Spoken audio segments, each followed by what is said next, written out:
dinner time. Loko mo ko sa my love ko. And tuna sa akin. Nakalimutan ko na kung anong exactly na pangalan niya. Ayan, medyo mahaba-haba kasi yan. Okay, kain tayo guys.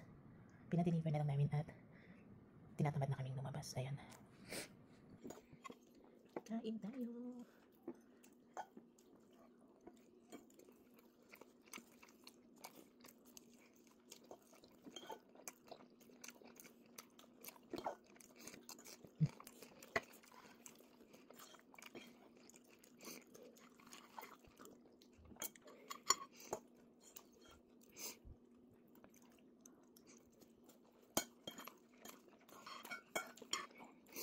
Guys, muna tayo.